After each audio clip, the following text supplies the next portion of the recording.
All right, guys, so here's some productivity tips for you. These productivity tips are especially for if you're working on two stores at the same time.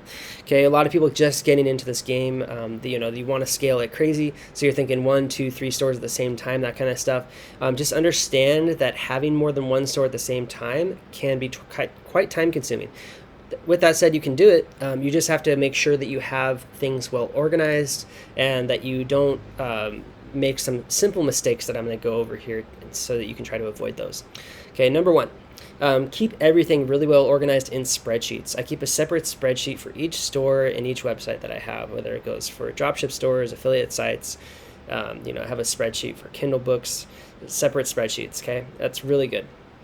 And when you have spreadsheets, you can keep a tab for your accounts. You can keep a tab for every single process.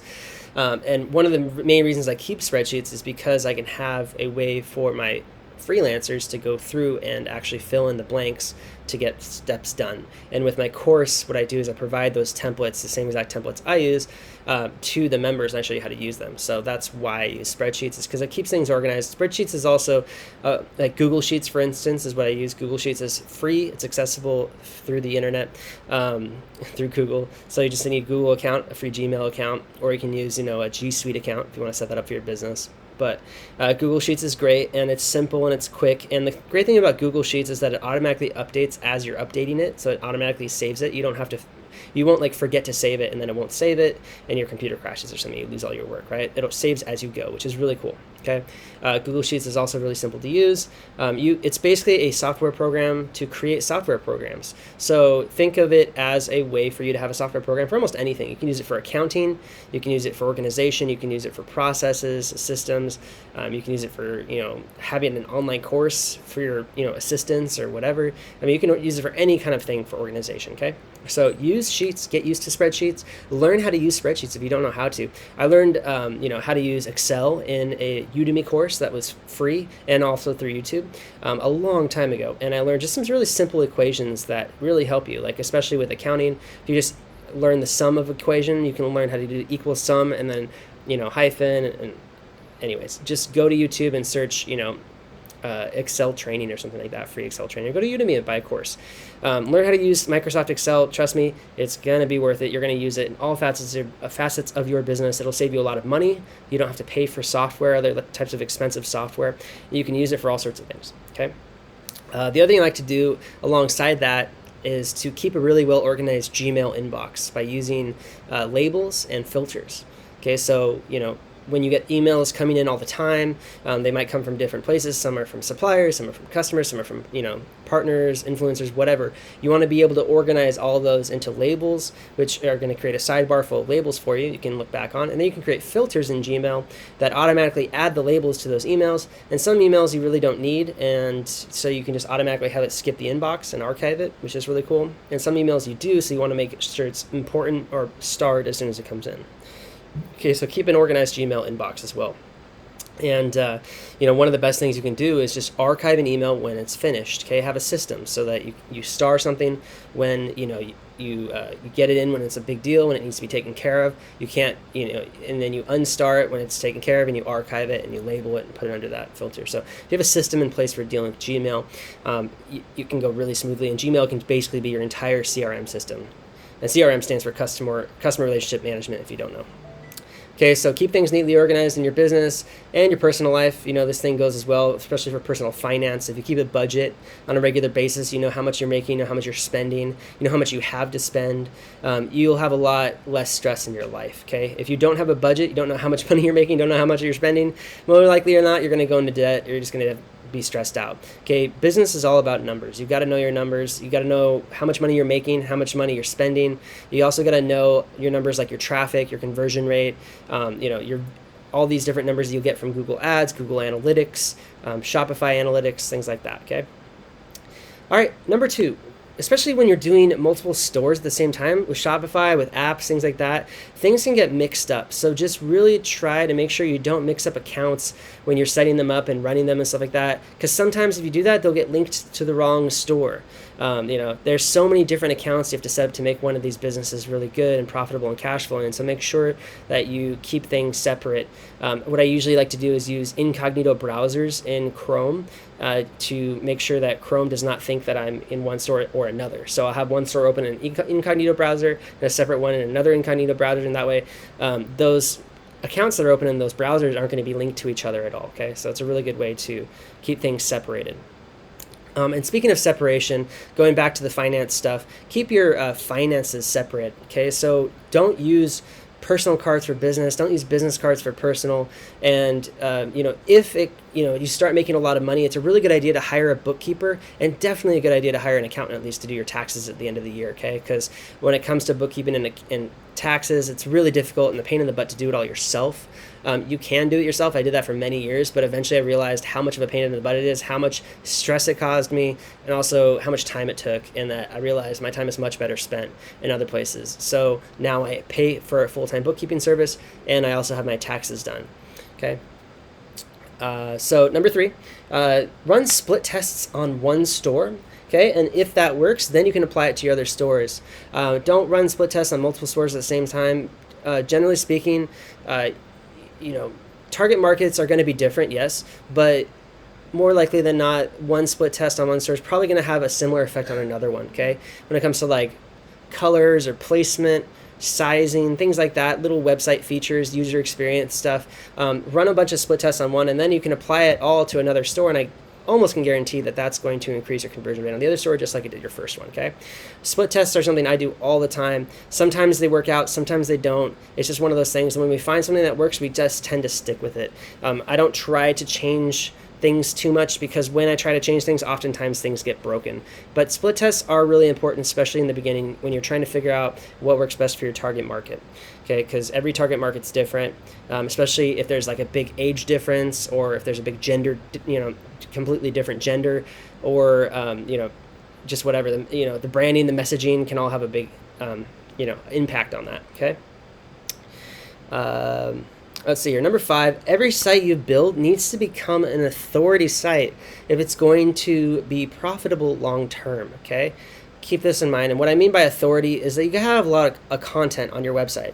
You have to have content on every page, and good content, not just like blah blah blah content, fluff, but like actually meaningful content people are going to want to read. Okay, and content also in the form of multimedia, pictures and videos as well.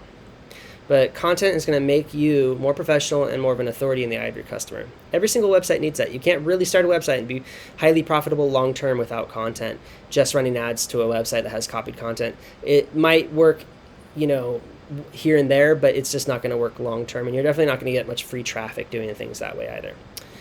All right. You also need solid branding. So take a look at your target market, understand like who they are, look at your competitors, look at what they do, model your competitors, never copy your competitors. That just makes you look really lame. And especially to the suppliers and the customers, they get really confused. Why does your website look like the other one they just looked at? So they think you're like affiliated or something. So never copy competitors. I think that's really lame. I had a lot of people copy my stores in the past, and it's just really strange. Like, you got to be creative, be unique, set yourself apart from the other competitors. People will see that and they'll actually buy more from you because you're better than them. Okay, so be unique and be better, and always be optimizing. Try to find ways to raise your conversion rate, raise your average order value, raise your customer lifetime value.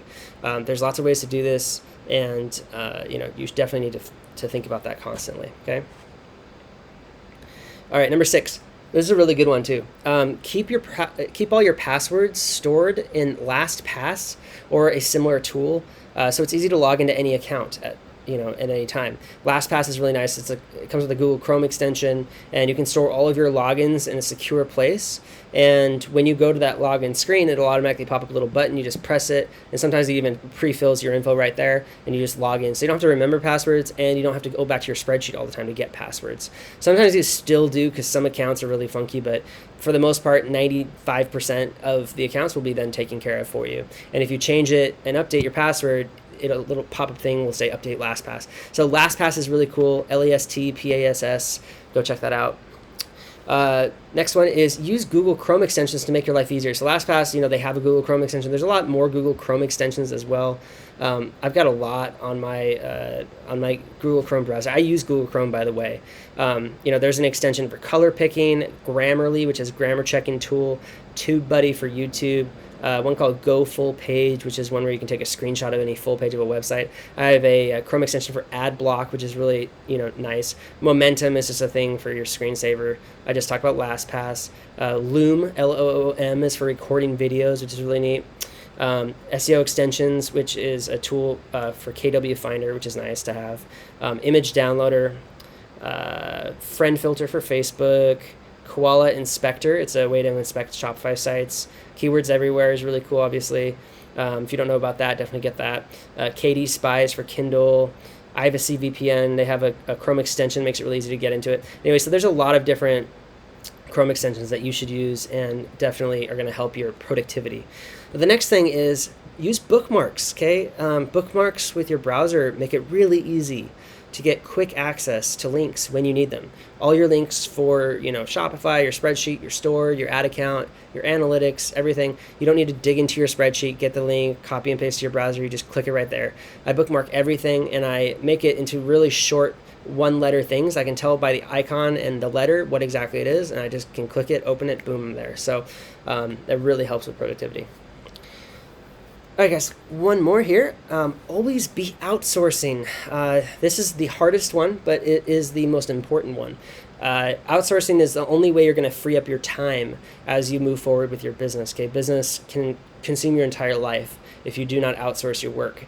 And if you do outsource your work, you can actually live a normal life, and your business can grow a lot too and provide an income for your whole team while your team provides you with a normal life because they're going to be doing your work for you. And it's even more important on things that you absolutely need to be doing that you either don't like doing or just don't want to do. Okay, you need to be good at it enough to train them well at it. Okay, so understand what you're training before you train, and so on and so forth. Like, you actually have to know how to do it and then you outsource it. But if you don't like doing it, if it's a redundant task, you just don't want to, you don't feel like doing it, definitely hire somebody to do it for you. I recommend hiring people in the Philippines. They speak English really well. They're very smart. You can find some great ones through Upwork, online jobs. I've even heard like Manila Craigslist, I guess, works, but I've never tried that myself. I use online jobs to find all my people. And then once I found some good people, I just asked them for referrals. And I found a ton of great referrals, okay?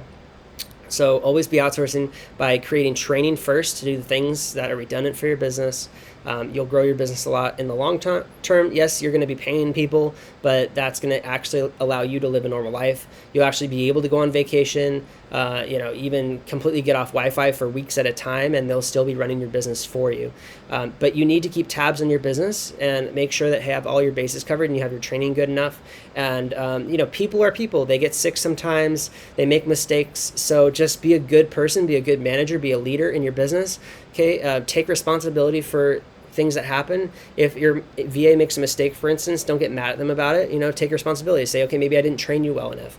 Or, if it was just a simple mistake, okay, well, just don't make it again, blah, blah, blah. And if a VA keeps making the same mistakes over and over again or shows a bad attitude, you should fire them right away and find a better VA, because there's lots of VAs out there that have really good attitude, and you got to find A players for your business. I wasted a lot of time in the early years of outsourcing my business with B players and C players, people that had kind of bad attitudes or didn't really do good work. And now I know exactly the type of personality that people have when they're A players versus when they're B or C players and not good people. And it just kind of comes with experience, but also you can kind of, understand that people that have a good attitude are going to be more likely to be more friendly through communication and communicate faster and get work done faster, and be more on the ball and stuff like that. So just the way people act in a timely manner can tell you whether they have a good attitude or not. And that's kind of it's sort of a feeling thing, but if you can get that understanding and get that emotional intelligence, then you can actually begin to hire some really good people for your team. Always be outsourcing. Last one, which I think is actually one of the most important things, is put your phone away while you're working. Okay, sometimes you absolutely need your phone to communicate, but usually when you're working on your laptop, especially, you don't need your phone. Okay, if your phone is right here, it's going to be a distraction. You're going to pick it up. You're going to go to Facebook or Instagram or Snapchat or Twitter, whatever the heck you do, YouTube. Okay, so if you put your phone, what I do is I like to put my phone behind my laptop so I can't see it. That tends to put it out of sight and thus out of my mind, and I don't get distracted by social media, and I'm 100% into my computer, okay? So it really helps. And the other thing too is also you can put some good music on. I like to listen to classical music while I work. Sometimes I like to listen to house music. Sometimes I like to listen to like Rage Against the Machine, like hard rock. It really depends on the mood I'm in, but just listen to some music that's good for the mood that you're in so that you can stay focused on the work that you're doing. And have a goal that you set every single day. Know what you want to do that day. Like what I usually do is keep a huge to-do list of all the different things. If I think of something, I put it in my to-do list. Okay, I have like this mile-long to-do list, and I try to organize it, into sections. But I try to break down like what's the most important thing I could be doing, and what's the most urgent thing I could be doing, and try to find the intersection of urgent and important. Try to get the urgent stuff done first, obviously, but also mix that with the important stuff, because if you can get the most important things done, your business is more likely to grow and scale and be more manageable in the long run, as opposed to if you just focus on urgent stuff and then maybe focus on other stuff that's not as important because it's more dramatic or pulls your attention away, that kind of stuff. So I try to choose the one big thing every single day to work on, and that really helps me with my productivity. Okay, so I hope these tips helped you guys today, and if they did, definitely let me know in the comments section, and let me know, follow me on YouTube and the podcast, and definitely get into ecommerceparadise.com, guys. I've been posting tons of content there. There's all sorts of new blog posts. There's free niches list, free mini course. Of course, I have my main masterclass. I have turnkey stores. I also am bringing back my business in a box service as well.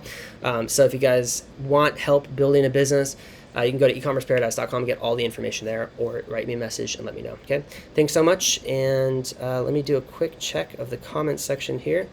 Got a nice comment there from Zane saying, true. Thanks, buddy. Thanks for tuning in at this time.